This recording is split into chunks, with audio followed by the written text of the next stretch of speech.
வணக்கம்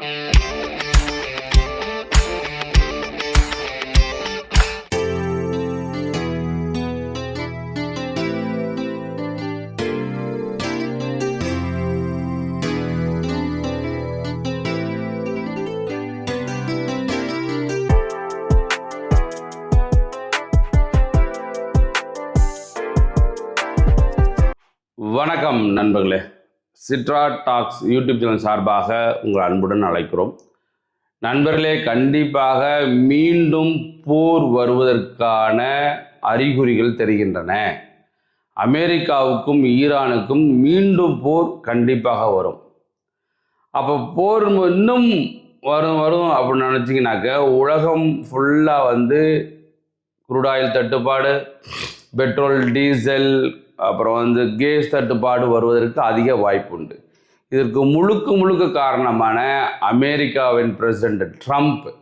ஏன்னா திடீர்னு இன்றைக்கி ஒன்று சொல்கிறாப்புல, திடீர்னு நாளைக்கு ஒன்று சொல்கிறாப்புல, பேச்சுவார்த்தை நடத்துவாப்புலையாம். ஆனால் ஸ்ட்ரைட்டாக ஹார்மோஸில் எந்த கப்பலும் போக விடாமல் தடுப்பாராம். இந்த மாதிரி சூழ்நிலை இப்போது ஈரானோட கார்கோ ஷிப், அது பேர் டூஸ்கா, அந்த கார்கோ ஷிப்போட டூஸ்கா, அதாவது ஈரானோட கப்பலை அமெரிக்கா பிடித்து வைத்து கொண்டுள்ளது. இதை பற்றி பார்ப்போமா? வாங்க பார்க்கலாம்.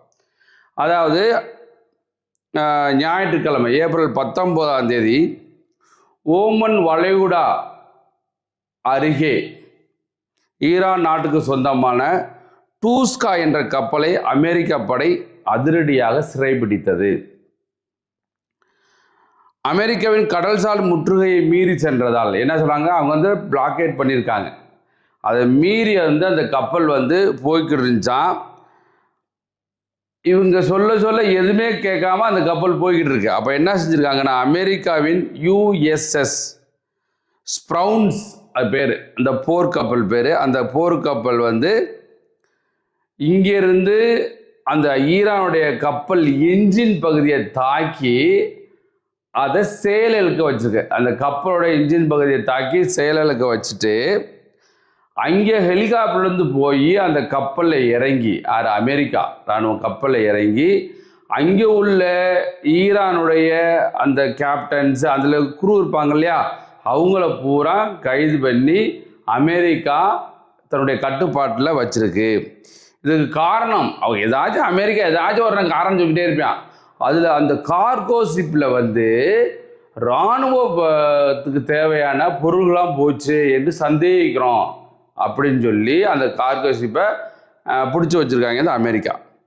இதுக்கு ஈரான் என்ன சொல்லியிருக்கு அப்படின்னா, அமெரிக்காவின் இந்த செயலை கடல் கொள்ளை என்று ஈரான் கடுமையாக சாடியுள்ளது. இப்போ இது கார்கோ ஷிப்பு, இப்போது இந்த ஷிப்பை பிடிச்சி வச்சதுனால இது கடல் கொள்ளை. இது அமெரிக்கா கடலில் கொள்ளை அடிக்கிறாங்க. உண்மையாக அவங்க கொள்ளைக்காரங்க தான், அமெரிக்காக்காரன் கண்டிப்பாக கொள்ளைக்காரன் தான், கடல் கொள்ளையும் கிடையாது. ஒவ்வொரு நாட்டிலேருந்து தன் வளங்களை கொள்ளையடித்து போகக்கூடிய, அதாவது குரூட் ஆயிலை கொள்ளையடித்து போவேன், தங்கத்தை கொள்ளையடித்து போவேன், வேறு நாட்டில் என்னென்ன இருக்கோ அதை பூரா கொள்ளையடித்து கொண்டு போகக்கூடிய அமெரிக்கா தான் கொள்ளையும் தான், உண்மையாக கொள்ளையும் தான். இப்போ கடல் கொள்ளையான மாறிவிட்டார் அப்படின்னு சொல்லி ஈரான் அறிவிச்சிருக்காங்க. இதுதான் ஈரானுடைய கப்பல். இங்கே அமெரிக்கா கப்பல் இங்கேருந்து வீடியோ எடுத்துக்கிட்டு இருக்காங்க, இங்கேருந்து தாக்குறாங்க. இது என்ன சொல்லியிருக்காங்க அப்படின்னா, யுனைடெட் ஸ்டேட்ஸ் சென்ட்ரல் கமாண்ட் அவர் என்ன சொல்கிறாங்க அவங்கன்னா, த marines repelled onto the Iranian flagged vessel April 19 after guided missile destroyer USS Browns TDG-11 disabled. அதாவது ஈரானுடைய கொடி பொருந்திய ஒரு கப்பல் போய்கிட்டு இருந்தது. நாங்கள் டெஸ்ட்ராயர் USS Browns டெஸ்ட்ராயல் போர் கப்பல், அதன் மூலயமா அதை டிசேபிள் பண்ணியிருக்கோம். எதை?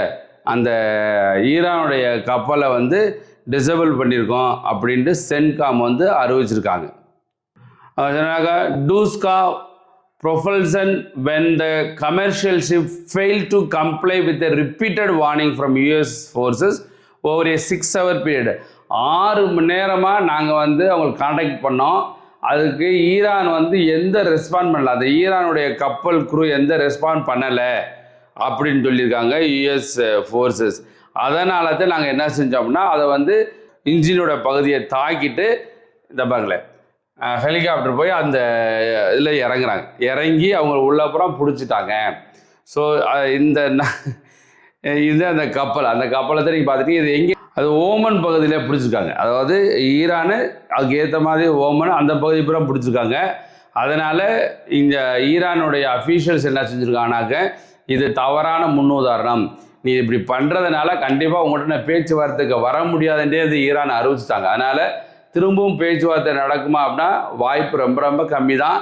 கண்டிப்பாக போர் நடப்பதற்கு அதிக வாய்ப்பு இருக்குது.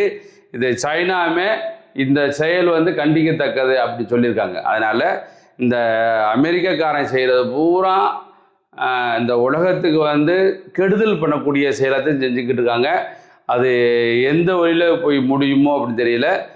யூரோப்பியன் யூனியனுடைய பிரசிடென்ட் இவர் என்ன சொல்லியிருக்காருன்னா, இன் அவர் கால் today I reiterated that the European Union stands by its partners in these challenging times and supports all ongoing diplomatic efforts. இவங்க என்ன சொல்கிறாங்க, டிப்ளமேட்டிக் எஃபர்ட் அவங்க மூலயமா வந்து பேச்சுவார்த்தை நடத்தி இதுக்கு ஒரு தீர்வு காணணும், அதுக்கு வந்து யூரோப்பியன் யூனியன் வந்து துணை நிற்கும் அப்படின்ட்டு இந்த யூரோப்பியன் யூனியன் தலைவர் சொல்லியிருக்காரு.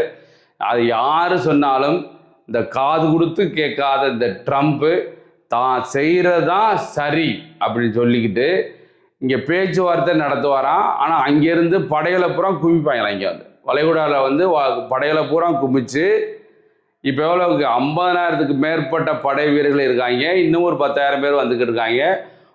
500க்கு மேற்பட்ட பிளேன் அந்த விமானங்கள் போய் தாக்கக்கூடிய 500க்கு மேற்பட்ட இருக்குது. கப்பல் ஒரு 20-30 கப்பல் இருக்குது. இதெல்லாம் ரெடி பண்ணிக்கிட்டு அவர் என்ன சொல்கிறாப்புல, நீ பேச்சுவார்த்தைக்கு வந்து நீ வந்து எனக்கு கையெழுத்து போடலை, உடனே என்ன செய்ய போகிறேன், உடனே அடிக்க போகிறேன். திரும்ப அதே தான், அந்த மாற்றமே கிடையாது.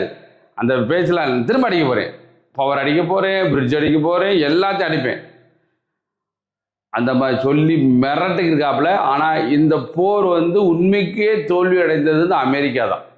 அமெரிக்கா தான் தான் எதிர்பார்க்காத தோல்வியில் அமெரிக்காவுக்கு இருந்தாலும் தான் பெரிய இராணுவம், அந்த இராணுவத்தை விட்டு கொடுக்காருன்னு சொல்கிறதுக்காக இந்த மாதிரி திரும்ப திரும்ப திரும்ப சொல்லிகிட்டே இருக்காப்புல. பெரிய தோல்வி வாங்கிட்டு தான் போக போகிறாப்புல. ஈரானுக்கு பெரிய அளவில் சேதம் கண்டிப்பாக வரும், இருந்தாலும் அமெரிக்காவுக்கு பெரிய சேதம் வரும். அவருடைய இமேஜே ஆல்ரெடி கொலாப்ஸ் ஆயிடுச்சு. அமெரிக்கா சூப்பர் பவர் அப்படின்னு சொன்னால் இமேஜே கொலாப்ஸ் ஆயிடுச்சு. யாரும் எந்த நாடுமே அவங்களை எதிர்த்து பேசாமல் இருந்தாங்க. இப்போ மேக்சிமம் நாடுகளை எதிர்த்து பேசி கிளம்பிட்டாங்க. அமெரிக்காவே வேண்டாம், அவனே வேண்டாம், அவனே இருந்துட்டு போகிறேன், தனியாகவே இருந்துட்டு போகிறேன், நம்ம வந்து கூட்டணி செய்கிறோம்னு சொல்லி பல நாடுகள் சேர்ந்துக்கிட்டு இருக்காங்க. கண்டிப்பாக அமெரிக்காவை வந்து தனிமைப்படுத்தினா தான் இந்த உலகம் வந்து சுபீட்சமாக அமைதியாக இருக்கும். கண்டிப்பாக அமெரிக்கா வந்து தனிமைப்படுத்தப்பட வேண்டிய நாடுகள். இன்னும் அவங்க என்ன செய்யறாங்க, இப்போ இந்தியாவிலேருந்து நிறையா நல்லா படிச்சுட்டு நல்ல மூலக்காரங்களாம் போய் அங்கே போய் அவன் வந்து நாசாவில் இந்தியாக்காரங்க நிறையா இருக்காங்க. அப்புறம் ஐடி ஃபீல்டு நிறையா இருக்காங்க. முக்கியமாக சுந்தர் பிச்சைன்னு சொல்கிறோம் இல்லையா, கூகுளில் அவர் நிறைய சம்பளம் வாங்கி என்ன செய்ய, இங்கே படிச்சுட்டு தன் நாட்டுக்காக என்ன பண்ணார், அந்த மாதிரி வர வேணும். இப்போ நிறைய பேர் அமெரிக்காவிலேருந்து இந்தியாவுக்கு வந்துக்கிட்டு இருக்காங்களாம், கண்டிப்பாக வரவேற்கிறோம். அது மாதிரி இந்த சுந்தர் பிச்சை மாதிரி பெரிய பெரிய ஆள்களும் அமெரிக்காவிலிருந்து இந்தியாவுக்கு வந்தாங்கனாக்கா அவங்களுடைய பேர் கடைசி வரை நிலைச்சு நிற்கும். அந்த சுந்தர் பிச்சையில் நிறைய சம்பாதிக்கிறான்னு சொல்கிறாங்க. சம்பாதிச்சு என்ன செய்ய போகிறார், அடுத்த நாட்டுக்கு தான் வந்து என்ன செய்கிறார், சம்பாதிச்சு தந்துக்கிட்டு இருக்காரு. அதனால் தான் நாட்டில் வந்து சம்பாதிச்சுட்டு தான் நாட்டையும் பெருசாக்குனா கண்டிப்பாக சுந்தர் பிச்சைக்கு என்றுமே நிலையான ஒரு பேர் கிடைக்கும். அது விரைவில் வருவார் என்று எதிர்பார்க்கிறோம். ஸோ நன்றி நண்பர்களே, நன்றி வணக்கம். இந்த வீடியோ பிடிச்சிருந்தா மறந்துடாம நம்ம சேனலை சப்ஸ்கிரைப் பண்ணி சப்போர்ட் பண்ணுங்கள். நன்றி வணக்கம்.